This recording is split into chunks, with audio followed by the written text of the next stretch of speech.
Should private platforms like Twitter and Facebook be considered public forums subject to First Amendment rules? Well, they're public forums, but subject to, if what you mean by subject to First Amendment restrictions is they should, like Congress, make no law or have no such policy. No, I think that's ridiculous. They're private.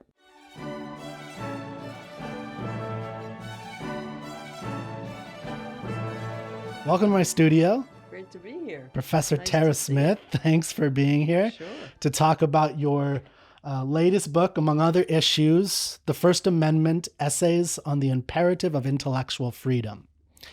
And I'm really excited about this. We've had one little video together before, and I had a great time, interviewing you there in front of an audience. And I thought it'd be great to sit down and have a more in-depth one-on-one conversation about this issue, the First Amendment in particular, among other issues, or among other related issues that you're dealing with in First Amendment. And, actually I was going to start a certain way, but it just occurred to me, I don't 100% know how you got into, why First Amendment specifically? Is there... Now, do you mean First Amendment as opposed to something else? Yeah, as opposed to, because you're interested, here's a few of your books, not all of your books, but you're interested in moral rights broadly. When I Google you, it says American philosopher, which I love that. That's what it says. Yeah, well, so I've long been interested in political philosophy. My dissertation, as a graduate student, was in political philosophy, the issue of rights. And then I gravitated more and was doing a lot more in moral philosophy. At any rate, it's gone back and forth a little bit in terms of where the focus is for a given period in my work. The dominant work for a long time was on legal philosophy. But even while I was teaching a variety of other things, not on the First Amendment or free speech, I was very interested in free speech. So this goes back 15 to 20 years before in the last 10 years, I think the world and America has paid a lot more attention to free speech. But going back about 20 years, this is really important. We have to pay attention to this.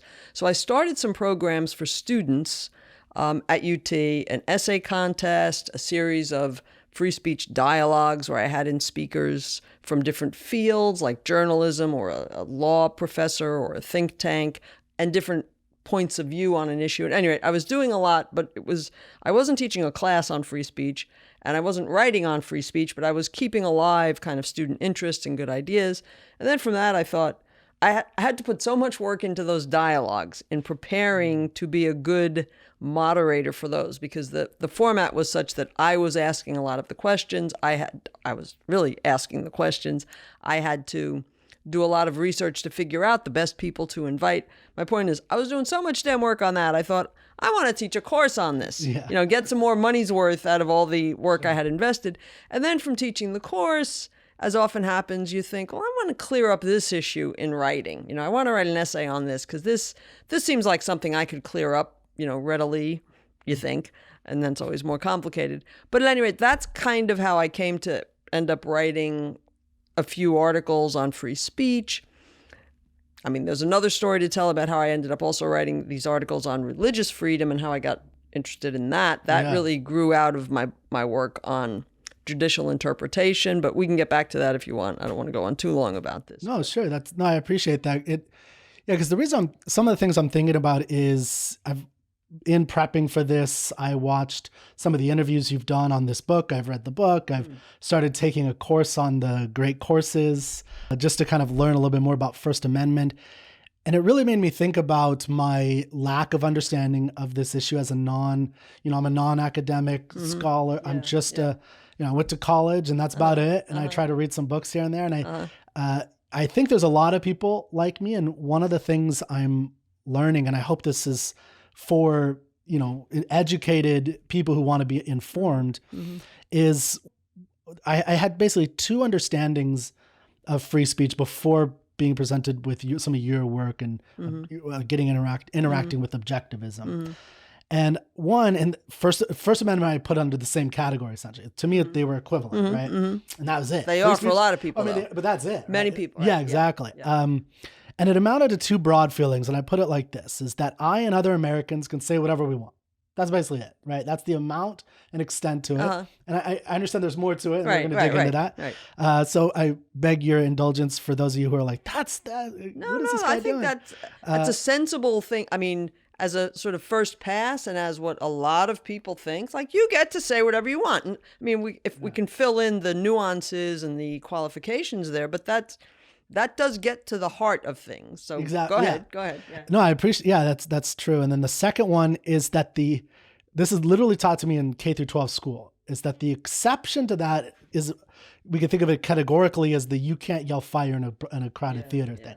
That's stupid theater. Yeah. We'll go there. Yeah. And I did want to mention how, and again, researching for this, I saw Tim Walz, and I don't know if you saw this, right? I think I heard a clip of it later. Yeah. So he, in a debate with J.D. Vance during the election, this is the quote. He's referring to the storming of the Capitol January 6th. He said, quote, to Vance, "You can't yell fire in a crowded theater. That's the test. That's the Supreme Court test." And no, it's not. It's my understanding of that. Right. Now, I didn't want to debate that. My whole point is that I think it's representative of a lot of citizens' view. Right. That's the extent of the First Amendment. Right. In my opinion. Yeah. And that's how I wanted to frame our conversation. It's like, I want to reach Kirk and people who are interested in that before this about why this is so important, how much there is involved in this issue, and what threatens it, and what ideas might, encroach on it. And we don't want to lose that value, and why we don't want to lose that value. So I think of it as almost as a civic duty, as close to that as possible, to learn more about. Yeah. Well, with all of our rights, if we don't really know what they mean, like if we've got a gut instinct about them, and a lot of Americans do, a very fierce gut instinct and emotional attachment to the First Amendment. Yeah. But if it's just that, then if we don't know what it is, what it means, what it doesn't mean, why it makes sense, why it really is, yes, you are entitled to say whatever you like as long as you're not infringing on others' rights, right? If you don't understand why that makes sense, you're not going to be in a very good position to defend it. And that's why, exactly, like, we are so losing, I think, First Amendment freedoms in general, the whole intellectual freedom. And the subtitle of the book is Essays on the Imperative of Intellectual Freedom. We've been losing that. And part of the reason why is people don't understand it. They don't bother to try to understand it. So they accept encroachments on it as, oh, yeah, well, I guess you need that. I guess you need a balance. I guess you need a compromise, because they have a misguided understanding of what it is in the first place. So, I mean, again, we can go into some of that if you want. But yeah, no, that is the view. The framing, that's the framing of it, because I agree with that feeling. Like, to me, it led to a kind of apathy. And, civic duty, like, it's not a duty. Oh, I have a civic duty. Like, or this is what I have to pay for my right to vote. It's like, do you want freedom? Do you want to be able to lead your life as do you think you're entitled to? Well, think about why you're entitled to it. Not just, and again, I think so much of, unfortunately, I just think there's a lot of emotion about the First Amendment, and many, many Americans feel a righteous, possessiveness about it. But that's the level of understanding. And again, that's not going to be sustainable the right's not going to be sustainable if it just stands on my strong emotions. Because then when you have other people with strong emotions, we have strong emotions about how hateful what he said was, or how, incendiary what she said was, then we're just going to have these fights of, guts and emotions and so on. And that's not going to leave anybody free to lead his life, say what he wants, publish what he wants. Again, as long as he's not infringing on anybody else's rights, that freedom is going to be gone. And that's what increasingly we're seeing from left and right alike, proposals to, limit, quote, limit the First Amendment a little bit, put it within its boundaries. We can't have these extremes of hate speech and so on. We've been getting this the proposals have been in Congress for years. And we won't notice it as Americans until it's, so far gone that it's gone, which is why we should learn more about it. Yeah. And so, I agree with, it's such an important thing. And, when you were talking, it made me think of this idea that Ayn Rand had about the American sense of life. And it seems like so many of us Americans do leave it there. And I think we do, pro-American it's a great sense of life in a lot of ways. Yeah. Like you said, it's an emotional connection of like, I get to, the one way I think about it is like teenagers.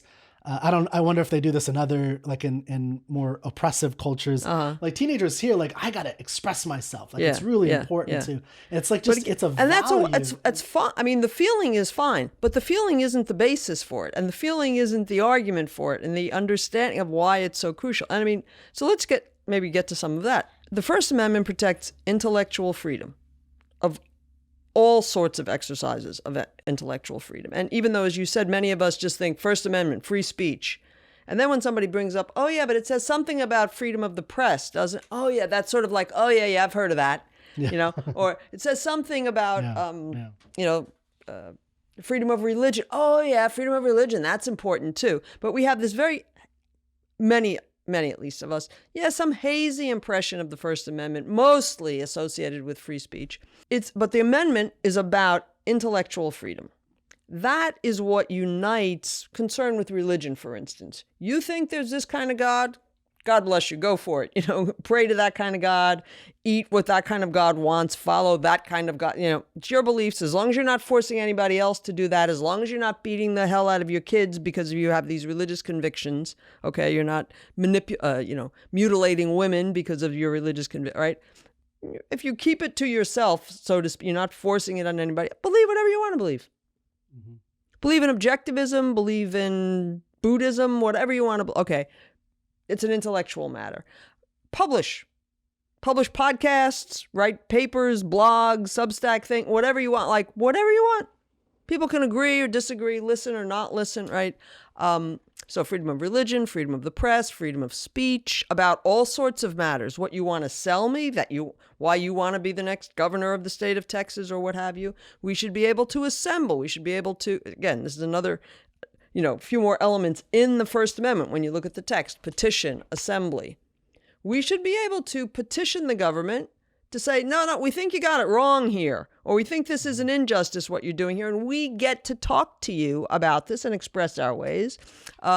We get to assemble to do that because, back in the day, you had to physically assemble to get, you couldn't just have an online petition, for instance, right? Mm-hmm. You couldn't have a call-in campaign where everybody from home, with the old-fashioned telephones would call their congressman. You needed to assemble in order to express a point of view about, some political issue and so on. And anyway, the point is, all of these are forms or expressions of your freedom to think and to think what you want to think. You might think rationally, you might think irrationally, many people somewhat rational, somewhat irrational on different issues, but it's the freedom to think is crucial because we, human beings, we live on ideas. Mm-hmm. That's why we're here. That's why we're comfortably here in Maynard, Texas today. That's why we have all this technology that can record us and be projected out there in the world. I mean, the major theme, obviously, in Ayn Rand's philosophy, reason, our mind is our motor. It is what enables us to figure out our needs and meet our needs and create all, everything that we do create to bring these great lives to ourselves. We live on ideas. We need freedom of thought so that we can generate true ideas, valid ideas, usable ideas, the kinds of ideas that can motor our lives. Our mind is, as I put it in some places, your mind is your meal ticket. Mm-hmm. Right? But you can only cash in on that when you're free to use your mind to listen to what Kirk has to say or what this author has to say or that speaker and to assess it for yourself. So you need that kind of intellectual freedom so that you can use reason in the fruitful way that you can. It's no mistake that it was Enlightenment figures, right? Mm-hmm. In the founding of our country and the drafting of our Constitution who were, they were fans of reason, and it's no mistake that they were fans of do your own reasoning. Yeah. Yeah. And I wanted to, I want to get to some of the specific articles actually and bring up some important issues. Before we get there, because we're talking about this and I want to, again, for most of us have heard this amendment, I actually want to read the amendment. Okay. Good. So we actually have it there as part of it. So if this is the first time you've heard it in a long time, there we go. We should have this as Congress shall make no law respecting an establishment of religion or prohibiting the free exercise thereof, or abridging the freedom of speech, or of the press, or of the right of the people peaceably to assemble and to petition the government for a redress of grievances. And then the last thing I'd like to do real quick is just some broad misconceptions. So I think one misconception that we don't have to dig into each one of these things, but and then I want to get into like religious freedom and the intellectual that you were. So one, I think, tell me if you think this is a misconception, right? I think it is, but the First Amendment protects all forms of speech without exception. It's a little complicated. Not all forms of speech without exception. All forms of free speech without exception. There we go. Notice that the amendment said, right, Congress shall make no law abridging the freedom of speech. Abridging the freedom of speech. It doesn't say abridging speech. Exactly. Yeah. There are utterances, things you can say, and that can be heard, right? There are utterances, there's speech that would violate others' rights. You have no freedom to do that. But here's what I think is the mistake in there. People think, you see, that's an exception. The fact that there are boundaries around what you may say, that's what Tim Walz many was saying. people take as an exception to freedom of speech, and then they quickly go on to say, so you see, free speech is not an absolute. Whereas I think that the fact is, free speech, you talk about freedom of here. speech, So I'll get back to that chapter, right. Freedom of speech is an absolute, but it has boundaries, namely your rights or the next guy's rights. But the fact that there are boundaries around a freedom doesn't mean my freedom is a farce or a canard. I mean, one thing I liken it to is property boundaries. My backyard goes up to Steve's backyard and goes up to Jimmy's backyard. And the fact that, there are boundaries doesn't mean, his property is an exception to my property. My right. It's not an incursion. It's like, you see, I have the right to my property is mine. It's bounded, right? At any rate. So, But we do, even with that analogy, there are limits. I can't build a nuclear silo in my backyard. If it's going to infringe on his right. Exactly. But the limits are set by each other's, and that in sort of underneath that is, I'm not using force against you. I have the freedom to do whatever I want, including to say whatever I want and publish and pray whatever I want, right? Up to the points of your freedom. So I may not be initiating force against you, but as long as I'm not doing that. Now, if some of what I do on my property does infringe on your freedom, and you're right, it's, the feet of the tree or something, but if it's doing something that's genuinely infringing on you, like sending all this pollution that you can't escape into your property, that's an infringement of your rights. I don't have a freedom to do that. I never had that freedom in the first place. So it is no impingement or narrowing of my freedom or exception to my freedom to say my freedom, like anybody's freedom, is the freedom to do what I want as long as I'm not using force against anybody else.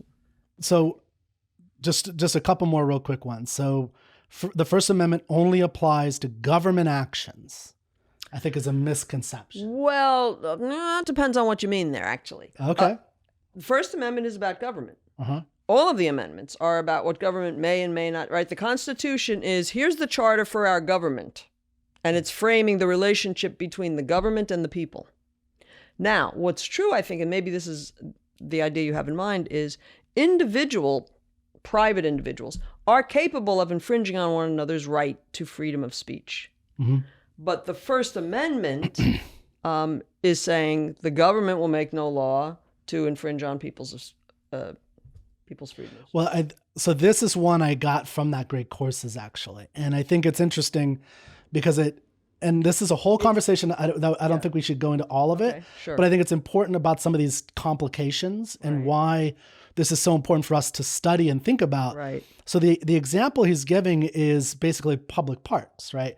So imagine you're at a public park. I have a hot dog stand and I have this little area and I say you cannot pass out that literature right now, like on this little, let's say it's like an actual place that's. This is all very this is very convoluted to begin with because it's a public park. Exactly. Okay, so it's a government provided park. Okay, and how did the hot dog vendor get his little square and what makes it his square and how much is his square and how much is not his square?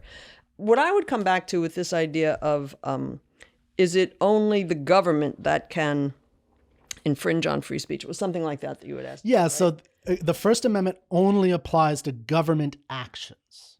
Well, the First Amendment is what he was saying, or what I was saying? That was, no, sorry, with the, and well, the First Amendment, again, the First Amendment does only apply to government actions. The concept of freedom of speech is wider in the sense that Kirk's entitled to freedom of speech.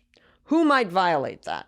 Private individuals or the government? Either of them is perfectly capable of, right? If somebody came in, some private individual, and destroyed all of your podcasting, broadcasting materials, or your printing press, or it's like, he's interfering with your freedom of speech, okay? Whether it be a private individual or church and the government, okay? Yeah.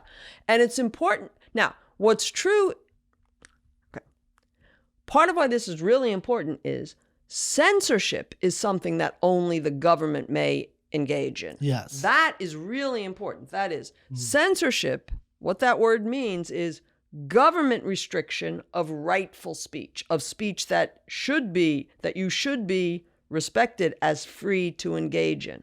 So it's government restriction. Why? Because the government does it by coercion. If I, a private individual or private company, want to shut you up, yeah, you can't. I can shut. No, I can shut you up in a right. Yeah, I can say no. You're not going to do that in my employment. Yeah. You're in my house right now. I'm in your house, and you can say set something the rules. like, "I don't want to talk about Islam," you get to say the rules. Yeah, I get to set the rules because it's yours. Don't want, you can leave. And if I don't want it, I could leave. But you haven't coerced you haven't restricted my freedom. You've just said, "I don't want to deal with you on those terms, Tara." Right? You know, you can only get the. I'm with you. Don't distract me with breakfast tacos. That's too distracting. But so I just want to point out that this was his example as a Wesleyan professor of a misconception. So people have the misconception that the First Amendment only applies to government actions. Okay. And I just thought that was interesting and he uses the public But again, I'm saying, yeah. And I think but I think it's interesting. These are the things that are out there, and it's an important issue for us to discuss. And again, I think it's important in the contemporary context because we have so much clamoring that social media companies and other big corporations are censoring us. They're not. Yeah. We need to understand what censorship is and is not. We need to understand what violations of rights are and this is a critical issue. Because if we don't, we're going to, and we're already doing it, restricting people's freedom. From their actual We're saying, no, you can't do that to certain companies because that's censoring like hell it is. But in the meantime, you're losing your freedom to speak as you like, to associate as you like. And here we get some of the integration of the elements in the First Amendment, right? Freedom of assembly. Assembly was the term they used in the First Amendment, though that's often understood, again, because the principle behind intellectual freedom, which is in the First Amendment, is freedom to associate with whom you like and disassociate with whom you like, right? So again, just as Kirk can say, Tara, you're not going to talk about those kinds of things or use that language or whatever on my property, in my home. That's about you associating with me on certain terms, and if they're not mutually agreeable, then again, I get to go my own way. But when the government says, no, we're going to make you associate, we're not going to let you, quote, censor, because again, these terms, they have these emotional connotations to people, and they're not careful about what they really mean, what the term really means. And then, they kind of mean well, and they say, oh yeah, that's censorship, bad stuff. We can't have that. But because they don't know what truly constitutes censorship, they end up censoring the censors, and unjustly restricting the freedom of who they are mistakenly calling censors. Yeah. No, I agree. And I think that's an interesting issue for us to, explore as a citizens trying to understand this issue. These days, because there are these charges and that's an important calls one to regulate the censors. Yeah. So last two, just real quick, and then I want to move on to some of these intellectual freedoms. The subtitle of your book is Essays on the Imperative of Intellectual Freedom. So I want to get into that issue in a second. But last two, real quick. The First Amendment protects only verbal and written communication. That's a miscommunication. Only verbal and what else? And written. Communication. What other kinds of communication are there? Expression, like symbolic. Oh, yeah. Symbolic. Okay. Like burning flags. Yeah, right? yeah. So I think so the misconception is that the First Amendment protects only what I say and what I write, not. Oh, I don't think that's a wide misconception. Okay. If anything, I think there's a misconception that it protects some of these actions, which are really actions more than they are simple exercises of speech. I think that's the misconception. But one of the articles in there is dedicated to this issue of the difference between speech and action. Yes. And I talk about symbolic action, symbolic speech, so-called. in that. And I think that's a tricky issue. I think that's one of the hardest that I've dealt with. But I think it's worth trying to understand. It's definitely worth trying to understand why those two, freedom of speech and freedom of action, need to be understood somewhat differently. I want to come back to that because even most of our action should be free. But yeah, so there's more to be said on that. I don't know if you want. If we have time, that I think it's a good one. But it just, again, relaying just the complexity of this one 45-word amendment, like 43. And again, part of it simply is there are a lot of important ideas in there, but they ideas have very exact meanings. And when you don't take the time to understand, and it's not brain surgery, like it's not brain science or whatever they say. You don't have to be brilliant to understand the First Amendment by any stretch. It's very accessible, but you do need to think it through and like, why this, why that? And you can get it pretty easily, I think. And we need to spend a little more effort doing that if we're to keep the freedoms. And the last one is, I think will lead into this religion one, is that freedom of religion means the government must support or endorse all religions. Oh. Is he saying that's a misconception? Yes, it certainly is. That certainly is a misconception. I think that's a misconception. And this is he a law professor, the guy who taught this course? Do you know? I'll get it in a second, but yeah, he teaches at Wesleyan. He actually, I think, either Wesleyan. Oh, okay. Yeah, he again. I'm not an academic. I'm not in that world. But he also taught at UT, I think, at one point years ago. By the way, I believe Hillary Clinton went to Wesleyan. Oh, okay. At any rate. So I want to move on, and I want to start by reading a John Stuart Mill quote. Oh, okay. And I think this will hopefully get into the spirit of this, the amendment I think of as like the body, right? And the spirit, what's the spirit behind it? Oh, okay. And so this is Mill. I understand there's confusion or disagreements with Mill as a thinker. Yeah. But the quote I think is interesting. Tell me what you think. He says, "He who knows only his own side of the case knows little of that." Yeah. And, again, so barring or separating from the amendment itself, right, the idea of why do we need this value of disagreeing about, the First Amendment or anything. Oh, yeah. Like no, I think Mill makes a very good point there. I think his point there is a very good one, and it's an epistemic point. It's a point about how we come to know things, how we come to understand things, so by epistemic, all that means for the non-philosopher, right, is having to do with the nature of knowledge. Okay. And Mill, again, I think he's really wrong-headed in his basic defense of free speech, and it's not really free speech that he defends. But in the course of his discussion, he makes several very good observations about the nature of the search for truth, how we discover things, how we advance knowledge. And one of the great ways we do that is by exchange with other people who disagree with us, who tell us that our ideas are crackpot, or who, very carefully will refute, well, you made this inference here, Smith, and here's what's wrong with that. Or look at all this counter evidence to this claim that you made. Yes, you did have some good evidence for that, but look at these other findings. I mean, we can and historically do learn tremendously from, in effect, having it out with people who think all sorts of things. Who think, oh, I'm with you 80%, but you got this part wrong. And sometimes they turn out to be right, and sometimes they turn out to be wrong. But even if, he says, if you don't, I forget the beginning of the quote again, but if you don't know the other side of the story, right, you don't even know what you know, because what you know, you have to know on some grounds. And you want to be, to have good, valid grounds, you want to be as complete and thorough as you can be as to what the reasonable sorts of reservations would be. How can you account for, if your thesis is true, Smith, how can you account for A, B, and C that Jones is pointing out?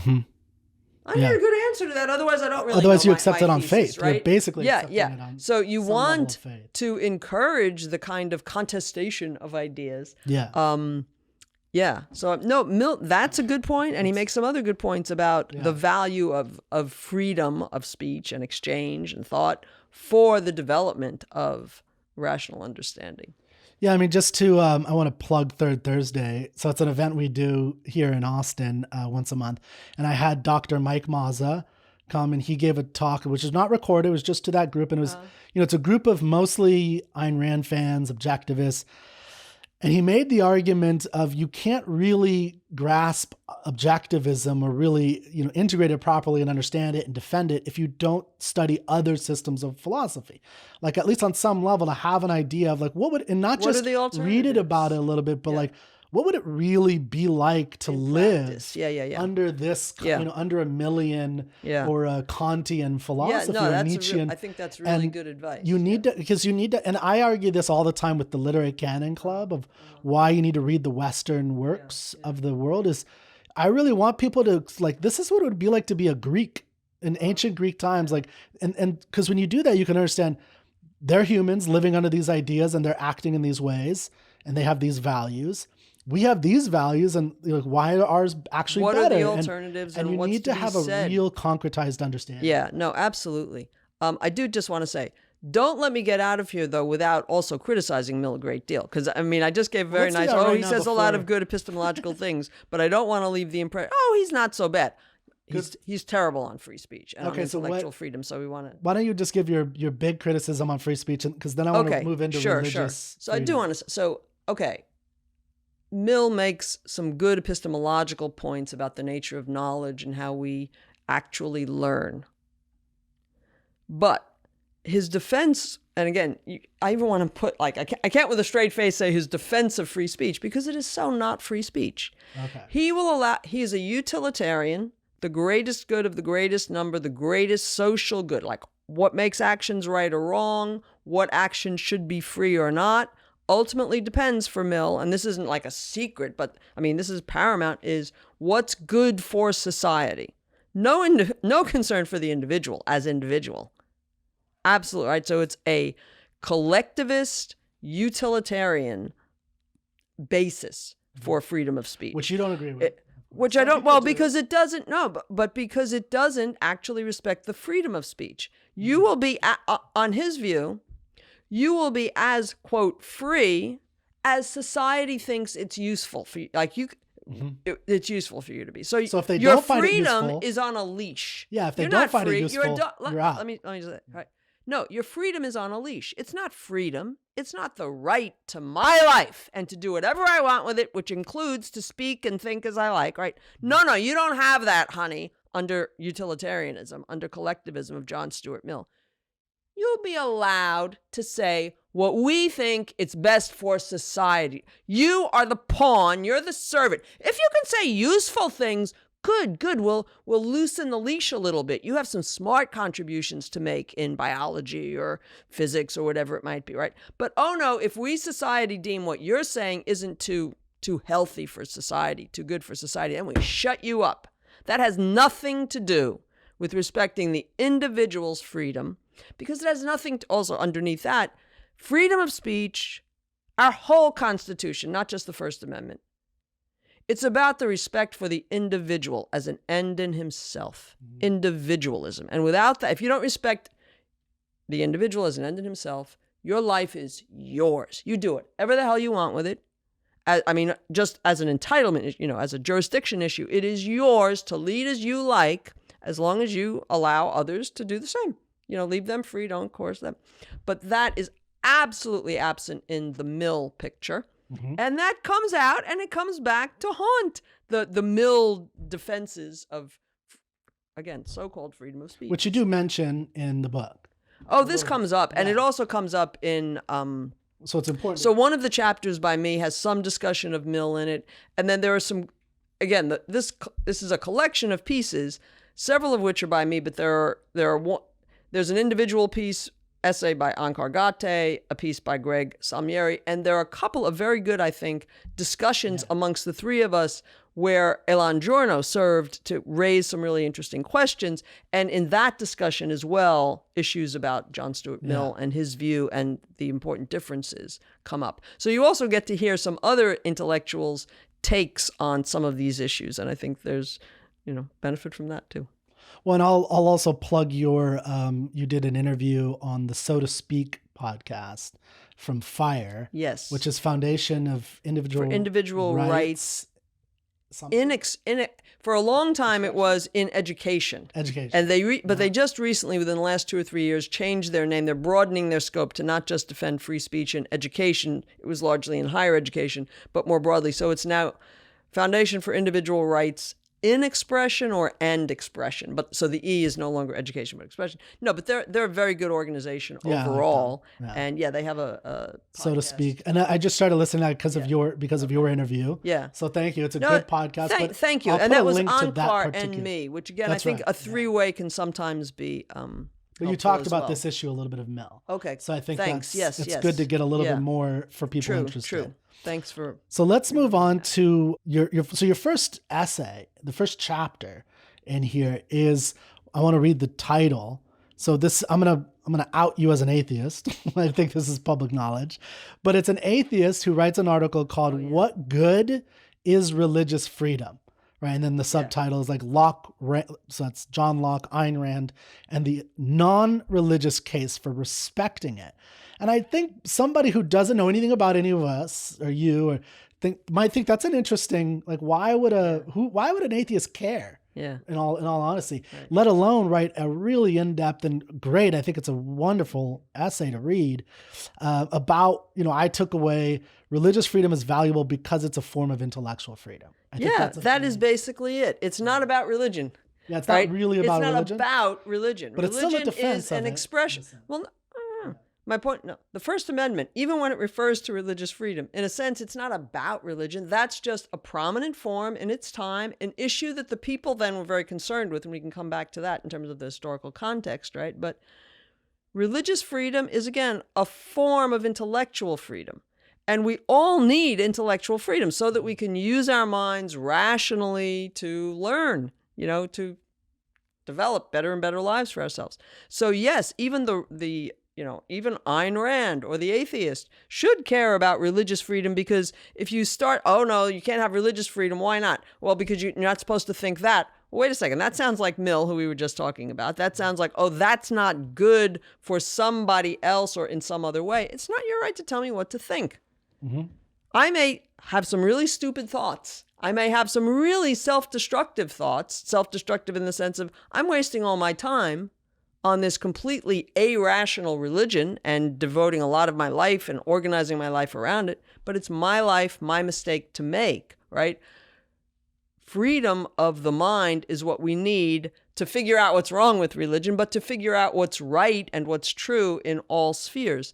So I'm glad you point to that essay, though, because, well, two reasons. One is, I think that's a good essay. You have your own evaluations of your work and your better work, and that's a good. I can tell you the ones that I think it's worth the price of admission. No, but that one's good. It goes into real depth too, more than I had in some previous things I had written about sort of some of the. I don't want to scare people off now, but some of the mechanics of thinking and thinking rationally that really, I think, bring out the necessity of freedom for you to be able to think rationally. You have. So one more thing there. Part of what I want to be saying too is, in this country, because so many people continue to be religious and identify strongly with their religion and their religious heritage, their parents and their grandparents, and they're going back, and they know religious freedom was a big deal at the time of the founding. They seem to have absorbed the idea that there's something special about religion that privileges it or that gives it this special status. It has no special status, religion per se, right? It's no more than journalists have or should have special status, right? Freedom of the press, right? But that's not because there's some special elevated value in being a journalist. No, these are just forms that are commonly contested forms of using your intellectual freedom, which is what the amendment overall is about. So these days, when we have these debates about religious freedom, some people will mistakenly point to how religious the founders were, or they're seeing certain value in religion as the reason why we should have this special privileges. And I think one thing that the First Amendment puts very well in that opening clause that you read, right? I'm not going to quote it verbatim, But they say it's a two-parter when it comes to freedom of religion. No establishment will respect free exercise, right? It's a two-part. Well, why don't you read it to us again? Congress shall make no law respecting an An establishment of religion, go ahead. or prohibiting the free exercise. Free exercise thereof. And yeah, that's the first clause, I think, right? Yeah, but that's all. I just wanted Yeah. right? So just the religion thing. That should follow through for everything. Like that understanding was so right and so important in terms of the government saying, we're not going to help any religion. We're not going to establish any religion by giving any special subsidies or supports to any religion. But nor are we going to get in your way, right? We're going to respect the complete free exercise. It should have that same attitude, for instance, with the press, which increasingly it doesn't. PBS, government subsidies, right? NPR, government subsidies. And those are just like the two most conspicuous examples. But when the government subsidizes certain ideas, as it does in a lot of the science foundations that we have, the NIH, right? Or various others, right? When the government is subsidizing, that's like an establishment of religion. It's establishing, even when it's just giving a leg up. Oh, we're not going to outlaw these other religions, or we're not going to outlaw these other scientists, but we're going to give grants to the guys who study this or say that, right? No. Same with newspapers or media. We'll have this kind of public media. It's like, no, don't establish any. Don't do anything toward establishment, and don't do anything to interfere with the free exercise. Don't establish public schools. It's like, at any rate. So I just wanted to come back to that. When speaking about religion within the First Amendment, they did a really nice job of, I think, characterizing the proper governmental attitude. And what we all need to understand is that attitude is equally appropriate to other kinds of speech where people don't see any problem with subsidizing this or restricting that. Well, I think so. It sounds like that leads into your second essay a little bit too, which is religious liberty or religious license, legal schizophrenia, which I thought was a great, and the case against exemptions. So in the first essay, you're arguing about why you need this kind of imperative of intellectual freedom, which means defending religious freedom because people need to have, the ability to discourse on this. They need to and also internally, so this is where you quote Milton, the Areopagitica, which is his defense of the freedom of press in 1644, I think it was. And so before the establishment of the First Amendment, right, it's some of the things that led up to it, I think. And so you're arguing about religious freedom, that we need to have that. There's an internal reason we need to have that, which is like... But it's not just we need to have intellectual freedom. Exactly. Religious freedom is only an exercise of that. It's one of the exercises. There's nothing special about religion. Again, that's part of what I'm trying to stress here. And then, I'm just trying to lay the framework for but the second one is, it almost feels like, it's like, okay, so yes, we do need this freedom. Yeah. Because you need to have intellectual freedom in general. Yes. And so religious shouldn't be, it's not special. It shouldn't be pro or con from the government's perspective. Yeah.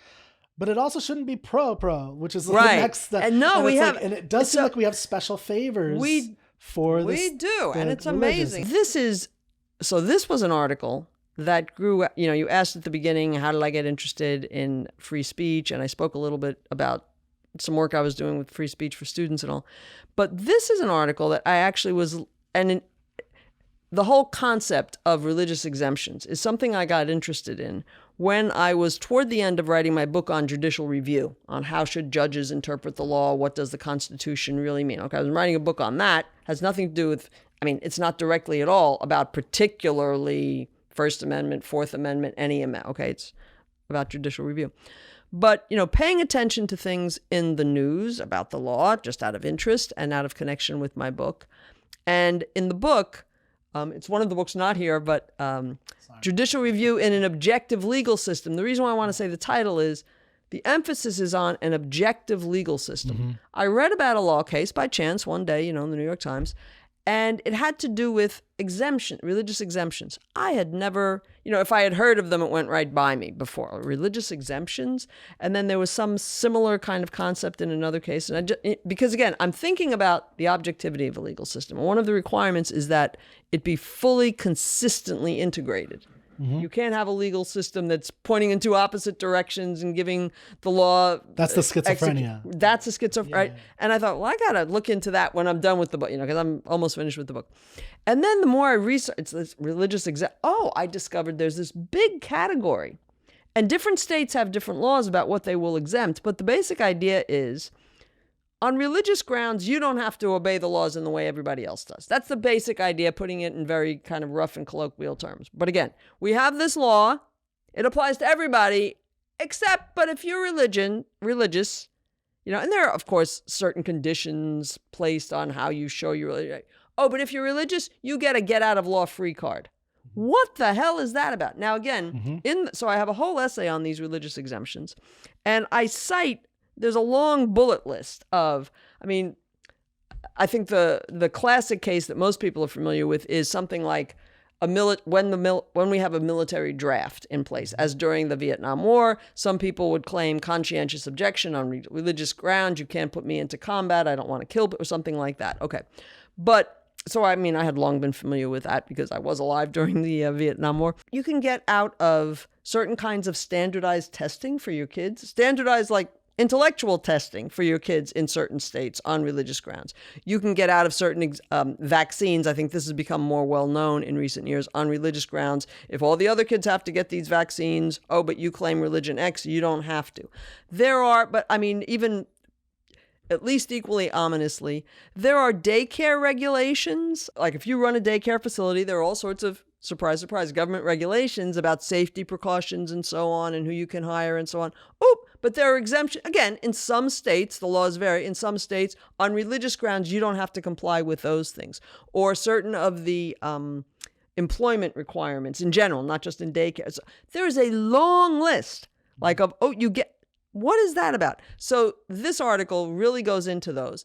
And I think one of the strengths of this article is it takes on in depth 3 or 4 of the strongest defenses of exemption. I was going to mention. And it's not just religious fanatics who defend them. Like there are some very cogent, intelligent arguments to be made, all of which I think fail. And I think do a pretty good job of dismantling them. But I take on very seriously some really substantial, scholarly, deep, well thought through defenses of religious exemptions and show why they make utterly no sense. But it's this kind of, yes, we'll have this schizophrenic law. And one of the things I argue, a very simple, important thing I argue is government's job is to protect our rights. Government's role, their function, their whole reason for being is to protect individuals' rights. Your rights are no wider than mine because you believe in God. Sunday mornings, I go play golf, you go to church. That should make no difference to how the government treats us. Your rights are no wider or no narrower because of what you believe about God, about religion, about anything else. So the government should not be treating us differently by saying, these people get a pass. Some of this came out during COVID. But if, during the period in which there were restrictions in many places on how many could congregate. Okay, but if it's for a religious purpose, we'll give you an exception. Does the disease become less contagious if, you're Jewish? It just... So I want to bring out something about this you bring out this in your essay is, the problem with this schizophrenia. So it's like, why can't we just have exemptions is one thing that people might have. Is one of the things... Excuse me, but that is such an... I think you're quite right. Yeah. Why can't we have exemptions? But talk about the shallow level of thinking. Yeah. But it just seems like, if I'm a religious person, I believe this is, one of your arguments is about the identity I have, that it is this. And I really believe in this deeply. Yeah. So I just want to read the 4 main arguments in favor of that you have, if you want to comment on them. But I thought it was interesting. I forget what I say about all of them. Yeah, you don't have to, if you don't want to, but I just think it's interesting because one of the strengths of this piece, I do think, is you don't just say, okay, here's what they said really briefly. And you really defend it. You say this is the best, the popular way of thinking about this is the steel manning. Yeah, no, it might be. I think so. You talk about the textual argument for exemptions, which is about the First Amendment explicitly mandating it, special treatment, essentially. The equality argument, which is about exemptions are necessary to offset the perceived Yeah. disadvantage faced Yeah. by religions, which I find interesting one for sure. And then the liberty-based argument, which supports exemptions as a means of protecting individual liberty and limiting government coercion, which I think they're even like nonprofits starting specifically for that. They're making the liberty-based argument as their So main that can be thing. seductive, right. And then the fourth one was the transcendent value argument, Yeah, which I think yeah. that's where you talk about personal identity. So I don't have anything to say now about that, but Yeah. I think you might even want to keep I like the specificity of your referring to those. Yeah, Do you know what I mean? absolutely. I think it's important for But I people would, to. to just like, oh, okay, there are some like credible arguments to be had here, but I think one really needs to read the book to engage fully with what the argument is Yes. for the first, and then why I think on careful thought, each of them fails. It's like if you make this case about exemptions that I think some people have, part of what you argue is you need to, part of what a proper objective law does is take into consideration those possible exemptions people might have. Well, I'm not sure what you mean by take into account. So Like while they're writing the law, right. they should think about, are these exemptions legitimate or not? And rather than having exemptions, we just write the law such that, we all can objectively stand by them. Well, an objective legal system requires laws that do what they're supposed to do, in the sense of the only reason for having this law is it's necessary to enable the government to fulfill its function. Yeah. That's the only reason for having this law. It's necessary for the government to fulfill its function. So drafting laws, adopting laws, has got to be an incredibly thought through conceptual process. But then when you reach the conclusion, nope, it makes sense for us to have this law, that means it makes sense for us to have this law and everybody to be required to obey that law. Now, there can be certain sorts of exceptional circumstances, not whole swaths of people, of the population, who will not be subject to this. But there might be extraordinary emergency situations in which the application of that law should vary from what it would normally be. But that's quite different from saying it makes sense for us to have these rules in order for us to protect everybody's rights really effectively. Except it's not going to apply to people in category A or B or something. And we're not talking here about categories such as, well, they're minors, they're 4 years old, minors, minors, M-I-N-O-R, right? Or something like that. Everything in a proper legal system is pointing in the same direction, so to speak. Like every aspect of government functioning, what the rules are, what the laws are, and the ways that they're enforced, and the penalties and so on, they're all geared around this this ultimate purpose of protecting individuals' rights. When you have exemptions, what you're doing is, on any grounds, and not just religious exemptions, like, well, we want to give this industry an exemption from this tax because we want to bolster that industry in this state or something, right? It's like, no. Now you're injecting different standards for having rules or for governing people than protecting their rights. Oh, well, we've got this economic agenda. Oh, we've got this, we like religion for traditional American holiday reasons. Or it's like, that has no place there, right? Now, here, a couple of other things related to exemptions and religion. In recent years, we've had a number of cases that have gotten a lot of attention concerning a clash between certain interpretations of the 14th Amendment and equal protection and gay rights, for instance.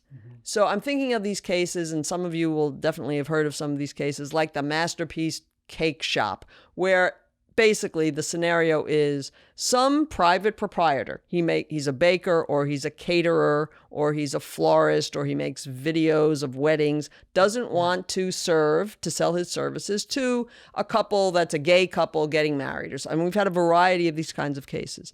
And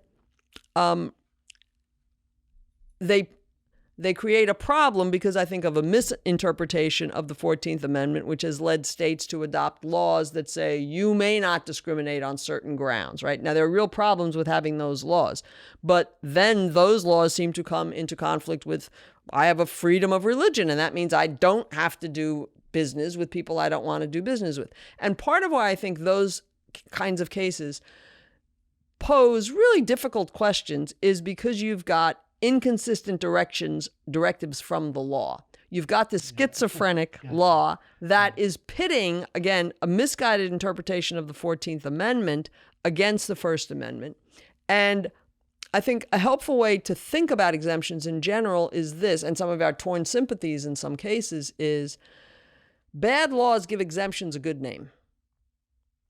If there's something wrong with the law, if there really is something wrong with the I think law, that's what I was trying to get at earlier. and you have like Hobby Lobby was a case a few years ago. It's like, well, they didn't want to have to give the medical insurance. Okay, Hobby Lobby owned by religious people. I think it's still a privately held corporation, right? Yeah. They didn't want to have to abide by certain Obamacare mandates about providing insurance that would pay medical insurance for their employees, that would pay for contraceptive services and so on. They wanted no part of that. Yeah. I felt a tremendous amount of sympathy with them, not because I have a goddamn instant of sympathy with their stupid religious views. Yeah. But it's their business. It's their lives. They don't have, just as you can throw me out for saying things you don't want me to say in your home, Kirk, they can say we don't want to employ people or we don't want to provide these services to our employees. Yeah. Tremendous sympathy for them. On the other hand, if you're going to have this goddamn stupid law, and may goddamn that law, right, that says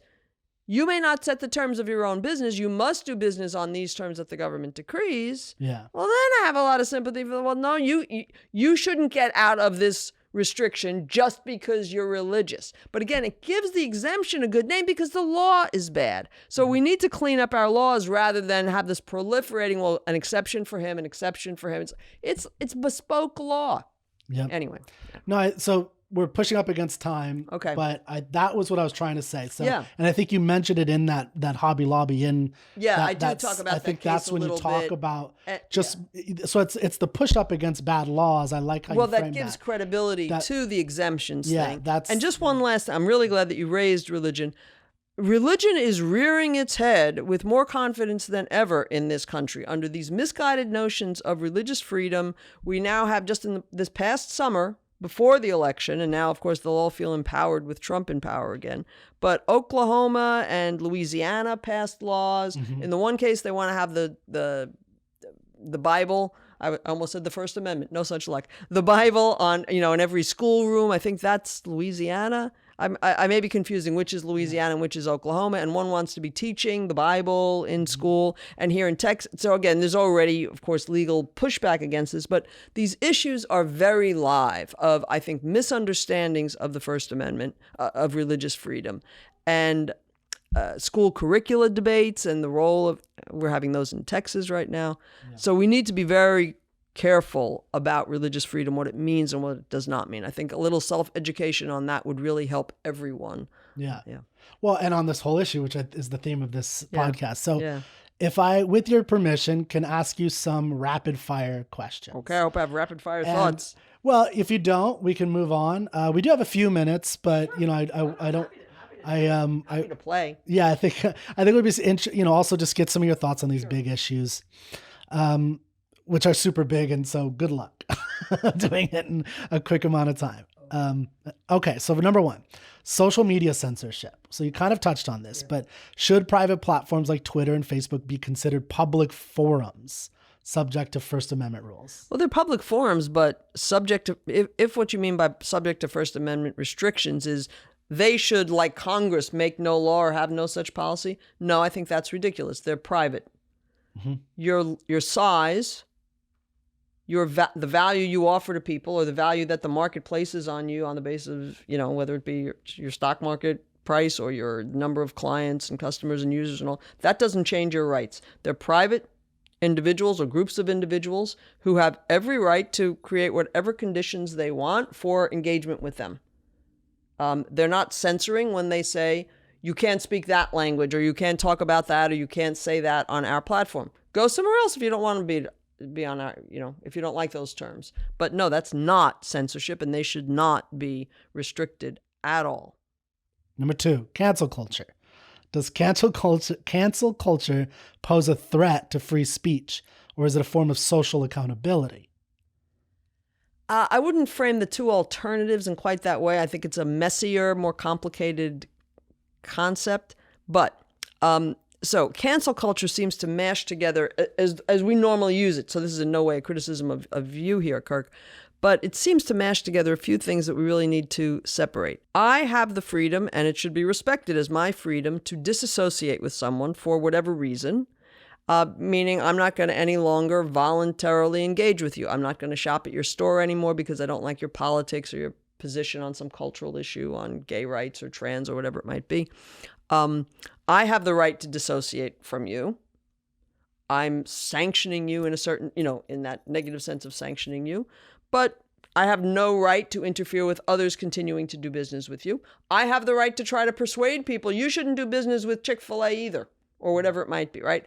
I'm not canceling you, right? Cancel is this metaphor that we like.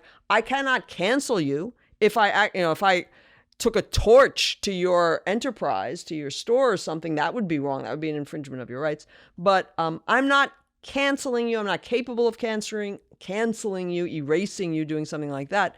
But I have every right to dissociate from you. Now, I have the right to dissociate to, I'm not going to support you in any way. And that might really hurt you. It might not. Okay, but that's kind of your tough luck. People sometimes are too quick or simply irrational in the way they engage in their choices about who to dissociate from or who to try to shame.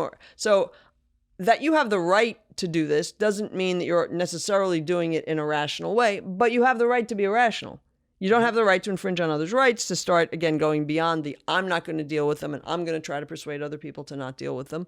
But so where I think there is a threat is that people are sometimes, it seems in recent years, too sanctimonious on irrational grounds about being very public about their disapproval of something, where that thing may not deserve the disapproval or may not deserve the degree or severity of disapproval or the ways in which one is exercising that.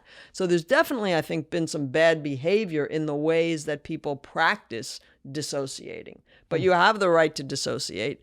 And I think with cancel culture, we always need, when that's invoked, we need to slow down and specify exactly what elements of it then we can consider, is this healthy? Is this rational? Is this within your rights? I mean, those are a few different questions to ask about any instance of so-called canceling. Okay. And there is some discussion of that, I think, in both some of the roundtable discussions and I think in Greg Salmieri's essay as well. Yes, there was. Yeah. So a lot of this stuff is touched on quite a bit in the book, collection of essays and interviews and things like that. So again, recommend getting the book and starting your investigation into First Amendment. Okay, so the third one. So you're on top of being a Longhorns fan, you're a professor at the University of Texas. So I think you deal with this. You've got your priorities straight. Well, hey, I get it. So campus speech is the third one. Rapid fire question: how should universities balance free speech with creating inclusive environments for all students, or should they not?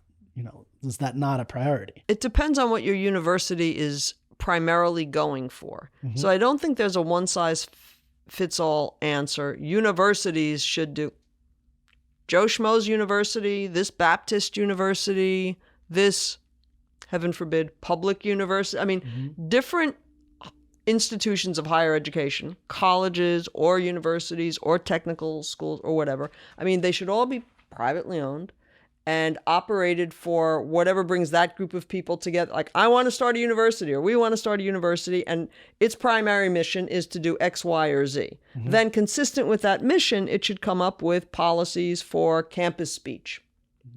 The speech of, and again, that's a lot of different people. The speech of students, staff, faculty, visiting speakers. So there are many things to think through and what kinds of policies you want to have. To the extent that one wants to be a research university, just to sort of speak in shorthand, okay? But to the extent that one wants to be a research university, advancing knowledge, and there are contrary kinds of higher ed institutions to be, right? You want to do that? Well, then you need to think about the kinds of policies that are most conducive to that, and that's going to require a fair amount of free speech, speech that some will find offensive, some will find, off the beam.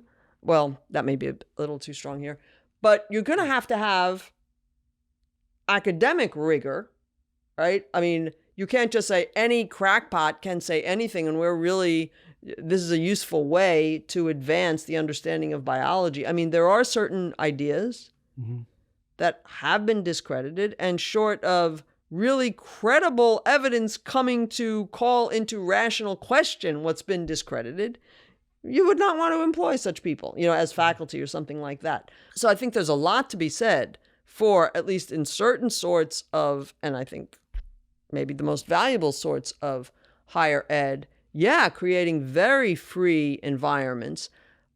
At the same time, when you're, for instance, in the classroom educating students, I think it is important. And this is where I have no sympathy for Amy Wax from what I have read about. She's the law professor at Penn. I mean, at least now I haven't read in great depth about that case.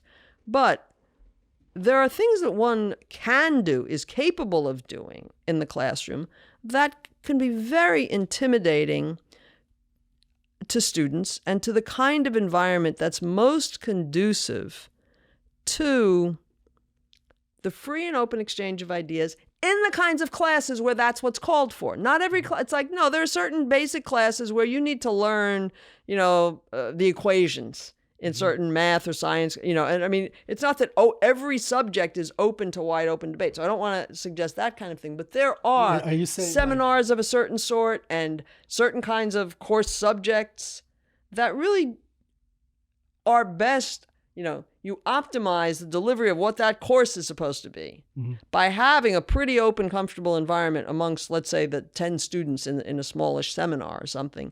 And there are views of professors that they might express in those classes that would just be antithetical to, I think, the kind of environment that's necessary to foster the kind of thinking and open exchange, honest exchange of ideas. That would be most valuable. So I wouldn't want to send my kids to. I have them, to certain. That they represent the values that you're excited about, the campus. Where you send your kids. Oh. Yeah. Well, yeah. That's part of what you would consider. Yeah. Okay, last one. But the value of the intellectual freedom, not just, go to an objectivist school. Sorry, that's what I meant. So the value of those types of deep values that will challenge your kid, which is part of what you want to, what you're interested in. Right. Okay, last question, and then we'll wrap it up. Press freedom versus fake news. Oh. Do you ever thought about that? Like, how can we protect press freedom while combating the spread, or should we combat the spread of misinformation? Yeah. I know it's a big Sure, but the we is we. The we is not the government. So, and interesting you ask about this because I have a new paper just out in a journal, in a philosophy journal. Oh, is it? What's on misinformation. Can we access it? Is it? Yes, it is now. So I forget it. Let me give you the title of the journal. Okay. The journal is Social Theory and Practice. It's a philosophy journal. Social Theory and Practice. I believe it's the October edition. I literally got. I'll put a link. In the show notes, and I can show you give you the title. But it's about misinformation. It's based on a talk that I've given before. But we should, of course, be concerned with misinformation. We need knowledge. We need truth. But now there's a difference between honest mistakes and deliberate deception. So there's a difference between misinformation and disinformation. But the main thing we need to worry about in the context of our conversation today about the First Amendment and intellectual freedom is the way to combat misinformation is not by having government information. Yeah. But like if the government is going to protect us from what it decides is misinformation, now we have the thought police. Yeah.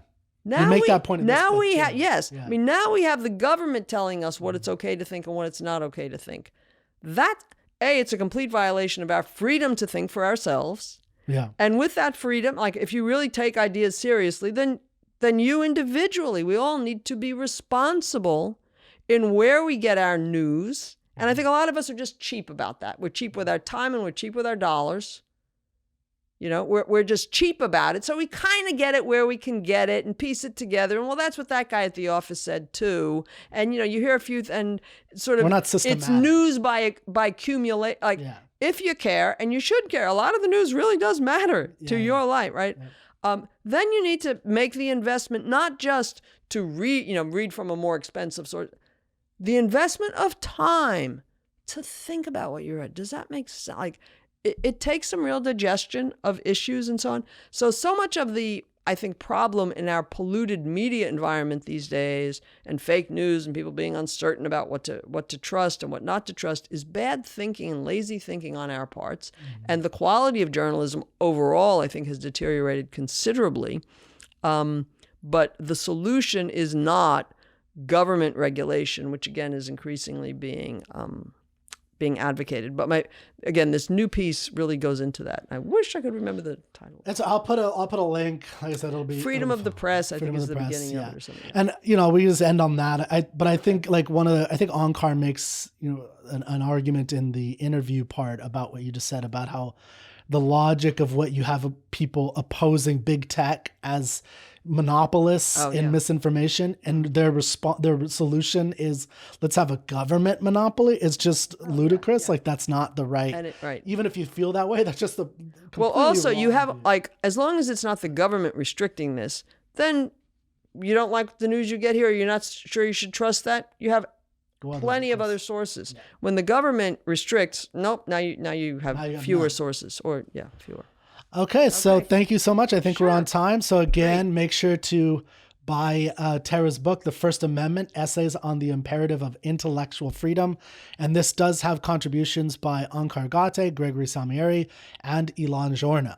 So thank you very much for coming. This was a lot of fun. This was great. And I hope that's a great resource for everybody on the First Amendment. Good. Thank you.